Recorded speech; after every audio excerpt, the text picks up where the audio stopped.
बिस्मिल्लाहिर्रहमानिर्रहीम अस्सलाम वालेकुम दोस्तों की हाल चाल है। तुसीं देखदे पे अरशद अली टीवी। मैं थोड़ा मेज़बान मुहम्मद गफार। सब तो पहले चैनल सबसक्राइब कर लो, बैल आइकन का बटन दबा लो, हर आने वाली वीडियो तुहानूं पहुंचे हो तुसीं वेखो। रोज़ की निस्बत इंशाल्लाह बा फजले खुदा चंगे चंगे जानवर तुहाडे वास्ते नीली तो कढ़ के ब्रांड लैके आईदे ने अल्लाह की मेहरबानी नाल। अज दूजा वारा मझ सूनी आ माशाल्लाह दे कमेंट करने। काली कट पूछ थोड़ी जी सफैद आ, बकाया सौदे हुंदे नसीबां दे बकाया इंशाल्लाह सारा मामलात सारी गल बात देख लैनी है। एक तो खोल थोड़ा जिहा लत्था है वह भी तुहानूं दिखावांगे। मझ की लंबाई चैक करनी है, मझ नूं हवाना पंडा लाई फिरदी है, मुठ दा थान। ये अल्लाह की मेहरबानी नाल ये अपनी आप दी है, किसी व्यापारी दी नहीं। ये इंशाल्लाह तुहानूं वीर तुहाडा आप देवेगा अल्लाह की मेहरबानी नाल। इंशाल्लाह जायज़ मकूल मुल दे विच इक्क ही रेट होएगा, बाटा दूजी गल नहीं होएगी।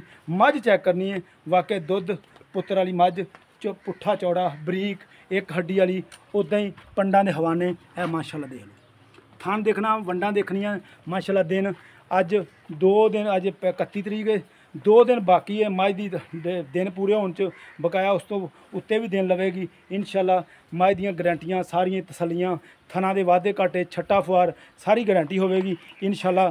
सौदे हुंदे नसीबां दे। वीडियो नूं लाइक ते शेयर करया करो जरूर इंशाल्लाह। चैनल नूं जिन्ने भी मेरे वीर नवें जुड़न वाले ने वो सबसक्राइब को जरूर करन, क्योंकि हौसला अफजाई इंशाल्लाह हुंदी है। बगैर सौदे तो नसीबां दे हुंदे। मझ तसल्ली दे नाल देख लैनी। रेट मझ दा एक ही बाटा रेट 4 लाख ते 20,000 रुपया इंशाल्लाह। ये चों प्यार मुहब्बत सारा ही पा के चाह पानी पा के इंशाल्लाह तुहानूं रेट दस्सिया।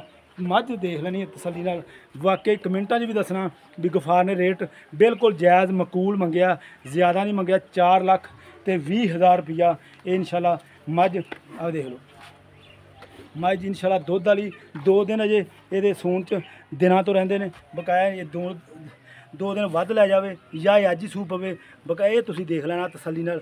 मझ दी सफाइयां इक्को जिहा सूत्र नाल चड्डा मिल लेना। बकाया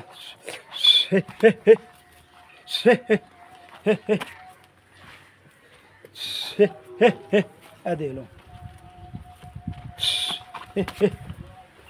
तो जी इंशाल्लाह उम्मीद करांगे वीडियो तुहाडे पसंद आएगी इंशाल्लाह। मिलते अच्छी और बेहतरीन वीडियो नाल।